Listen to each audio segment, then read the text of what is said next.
From AP, Charlie Kirk, a conservative activist and close ally of President Donald Trump, who played an influential role in rallying young Republican voters, was shot and killed Wednesday at a Utah college event in what the governor called a political assassination carried out from a rooftop. From Utah Governor Spencer Cox, "This is a dark day for our state. It's a tragic day for our nation. I want to be very clear. This is a political assassination." Going over to Fox News. UVU police chief admits we didn't cover the bases after Charlie Kirk shooting. Utah Valley University's own police chief acknowledged his department failed to fully secure the campus before conservative Charlie Kirk was fatally shot during a speech in Orem on Wednesday. 6 UVU officers were assigned to the event along with Kirk's personal security team and plainclothes officers in the crowd. The chief says, "You try to get your bases covered, and unfortunately today we didn't.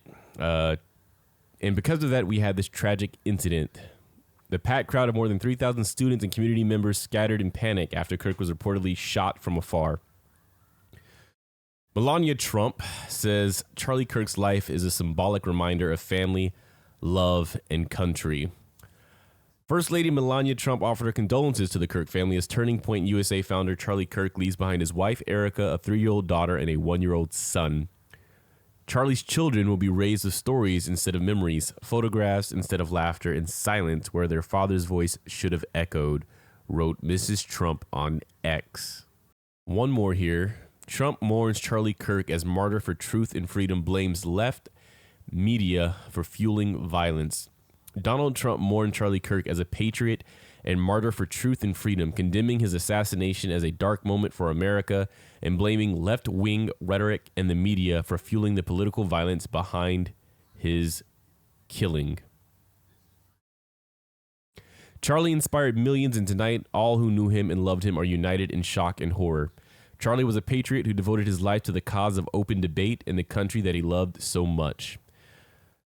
Trump says he fought for liberty, democracy, justice, and the American people. He's a martyr for truth and freedom, and there's never been anyone who was so respected by youth. Continuing on, he says it's a long past time for all Americans and the media to confront the fact that violence and murder are the tragic consequence of demonizing those with whom you disagree day after day, year after year, in the most hateful and despicable way possible. For years, those on the radical left have compared wonderful Americans like Charlie to Nazis and the world's worst mass murderers and criminals. This kind of rhetoric is directly responsible for the terrorism that we're seeing in our country today, and it must stop right now.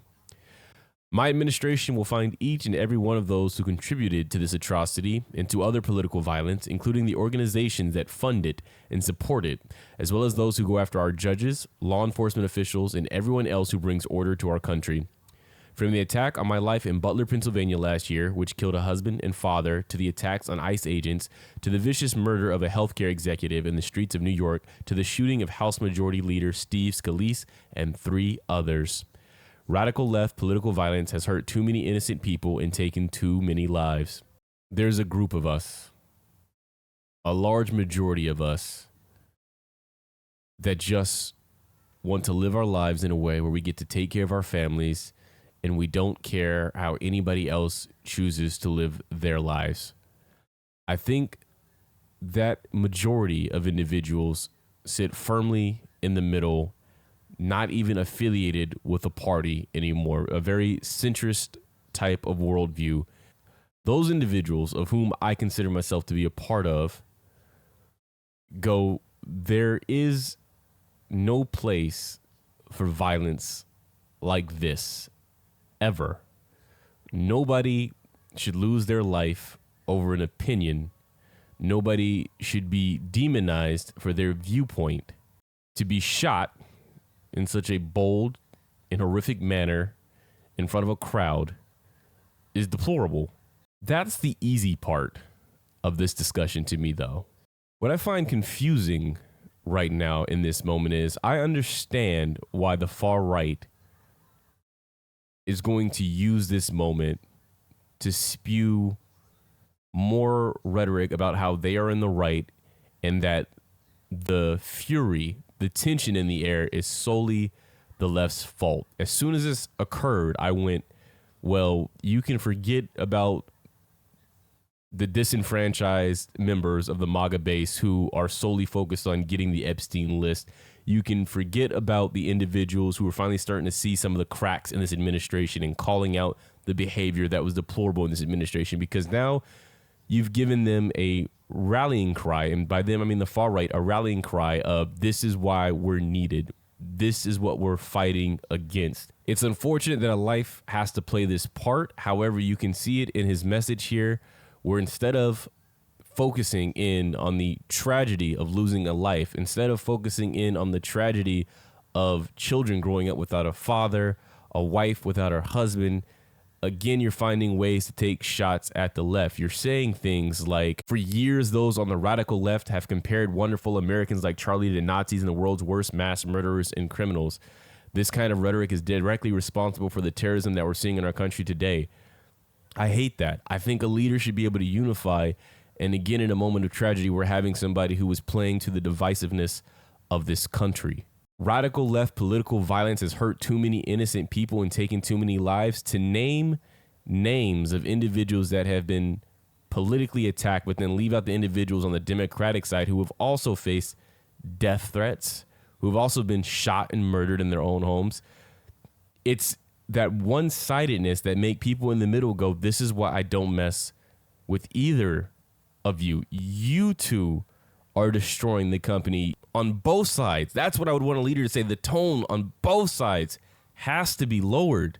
To take a moment like now to come out and not just say it's wrong what happened to this man at this event, but to condemn left, to condemn those who may feel like I'm not shedding a tear for this young man based upon the rhetoric he spouted. Again, comments like this: I refuse to lie. I will not call a man or a woman a man. Like, I refuse to do that. And in fact, I reject the entire premise of transgenderism. I don't think it really exists. I think it's a mental disease, and we've allowed it to all of a sudden become an identity. I think that there are two sexes, zero genders, and unlimited personalities.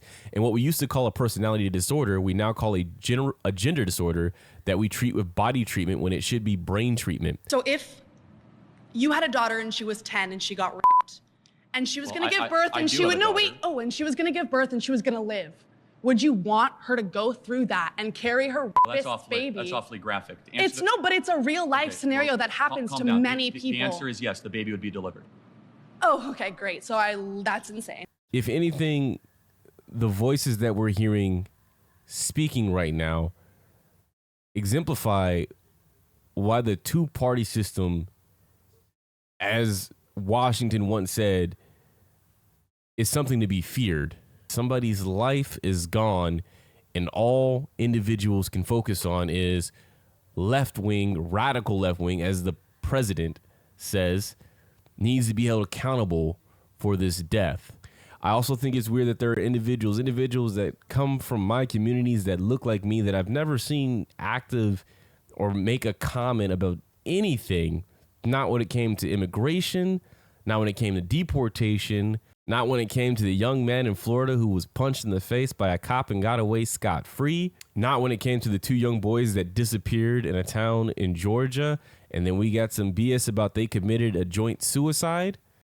Not when we saw Melissa Hortman and her husband murdered in cold blood in their homes. Like, I've never seen these individuals come out and say anything, but individuals that look like me taking this particular death as the opportunity to now make a political statement, now to say, oh, this is wrong, this is an issue. No, it's been an issue.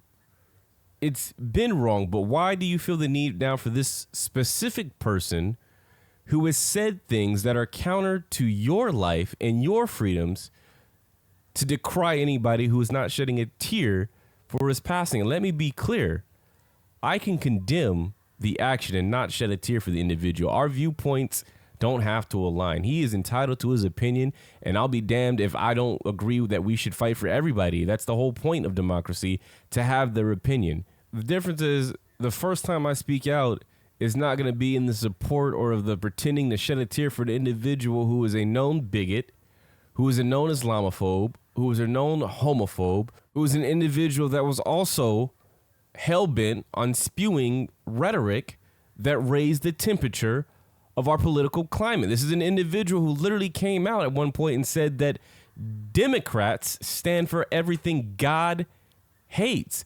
I don't want to play this dumbass game where we pretend like this is an individual who wasn't an active participant in raising the current political temperature, but also recognize that both sides play this damn game, and nobody who hasn't said a damn thing this entire time when it came to any of these deaths, when it came to any of these intrusions, when it came to any of these hate-filled words spilled again from the president and his cabinet, but now feels the need to call out those who are not shedding tears because an individual that would not fight for their right to exist, their right to have a life and take care of their family, has passed.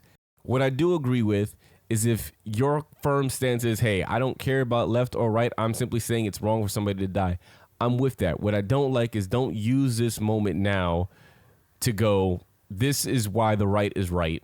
Don't make this guy out to be more than what he was. If he was in your household and he stood for something for you, that's great.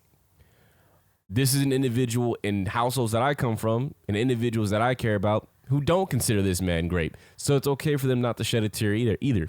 As I turn to The Guardian, in this paragraph I'm going to read right here, his views had consistently baited and provoked the left. During the pandemic, he decried mask mandates and called the vaccine requirements medical apartheid. He also denied the climate crisis, supported fossil fuels, and opposed DEI programs. He had also called white privilege a myth, labeled the Civil Rights Act of 1964 a huge mistake, and criticized Martin Luther King as overrated. Stop being a pick-me for individuals that are telling you clearly how they feel about you. Love yourself better than that.